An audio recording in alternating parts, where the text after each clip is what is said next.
বিদেশে মেয়াদোত্তীর্ণ পাসপোর্ট নতুন করে করতে গেলে কেন জন্ম নিবন্ধন কিংবা এনআইডি কার্ড লাগবে ভাই? কেন লাগবে একটু বোঝান তো। আসসালামু আলাইকুম ডিয়ার ভিউয়ার্স, আপনারা যে যেখানে আছেন আশা করি সুস্থ সুন্দর আছেন। কথা বলছি কুয়েত থেকে, আমি রবিউল ইসলাম। গতকাল দুপুরে ঘুমিয়েছিলাম, নাইট ডিউটি করেছি, শরীরটা অনেক ক্লান্ত ছিল। পরোক্ষ এক বন্ধু ফোনের উপর ফোন দিয়ে যাচ্ছেন। অনেকক্ষণ ফোন দেওয়ার পরে আমি সেই ক্লান্ত শরীরে ফোনটা ধরতে বাধ্য হই। তিনি বলেন যে, ভাই আমার তো সর্বনাশ হয়ে গেছে। বললাম, কি হয়েছে? বললাম যে, আমি তো পাসপোর্ট করেছি, কিন্তু পুরাতন পাসপোর্টের সঙ্গে আমার নতুন পাসপোর্টের নামের অমিল রয়েছে, ভুল হয়ে গেছে। আমি এখন কি করতে পারি? এই বলে সে হাওমা করতে লাগলেন। আমার কথা হচ্ছে, ভাই,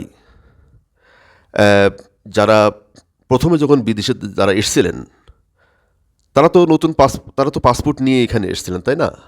তারা তো প্রমাণ করেই এসছেন যে সে আপনার দেশের নাগরিক। আপনি তাকে পাসপোর্ট দিয়েছেন বা সরকার পাসপোর্ট দিয়েছে, সে সেই পাসপোর্ট নিয়ে বিদেশে পাড়ি জমিয়েছেন। এখন নতুন করে এনআইডি কার্ড অথবা ভোটার আইডি কার্ড কেন লাগবে? বিদেশের সরকারগুলো তো চাচ্ছে না যে এগুলো সাবমিট করতে হবে, তাহলে আপনারা কেন চাচ্ছেন? আচ্ছা, তারপরেও ধরে নিলাম যে আপনার অন্য কোনো প্রয়োজনে লাগবে, জন্ম নিবন্ধন কিংবা এনআইডি কার্ড শো করে পাসপোর্ট করতে হবে, ঠিক আছে। কিন্তু যখন এগুলো সাবমিট করা হয়, সাবমিট করার সাথে কিন্তু পুরাতন পাসপোর্টের ফটোকপি দেওয়া হয়। তো সরকারি কর্মকর্তা কর্মচারী যারা এই কাজের দায়িত্বে আছেন, তারা কি একটু মিলান না যে এই ব্যক্তি যে আবেদন ফর্ম করেছেন, সে আবেদন ফর্মের সাথে পূর্বের পাসপোর্টের অসঙ্গতি মিল নেই, তাহলে আপনারা সেই পেপারসগুলো রিজেক্ট করে দেন। তাকে আবার বলেন যে আপনি সংশোধন করে নিয়ে আসেন, তাহলে তো হয়ে যায়। তা না করে আপনারা কিন্তু পাসপোর্টগুলো ডেলিভারি দিয়ে দিচ্ছেন বা তৈরি করে দিচ্ছেন। তৈরি হয়ে যাওয়ার পরে এদেশের সরকারগুলো আর আকামা লাগাচ্ছে না।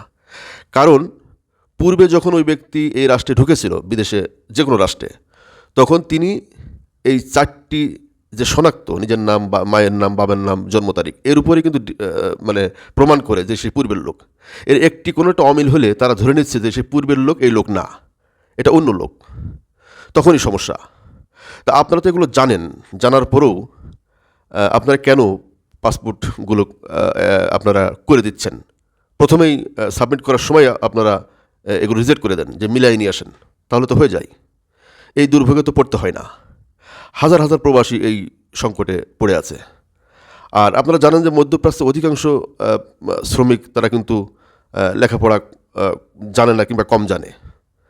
তারা যদি শিক্ষিত হতো, সচেতন হতো, তাহলে তো দেশেই তাদের রুটি রুজির ব্যবস্থা হতো। তারা এই দেশে সেই ক্লিনার কাজ, গাছ কাটা, বিভিন্ন ধরনের পরিশ্রমের কাজ করতো না, যেটা শ্রমিক পর্যায়ের কাজ করতো না, তাই না? এটা তো বুঝতে হবে। তারা তো সেই লেভেলের না। তো এই দায়িত্বগুলো তো সরকারের পক্ষ থেকে, সরকারের কর্মচারী যারা আছেন, দূতাবাসের কর্মকর্তা কর্মচারী যারা আছেন, আপনারা এই ব্যাপারে একটু সাপোর্ট দিলে তো হয়ে যায়।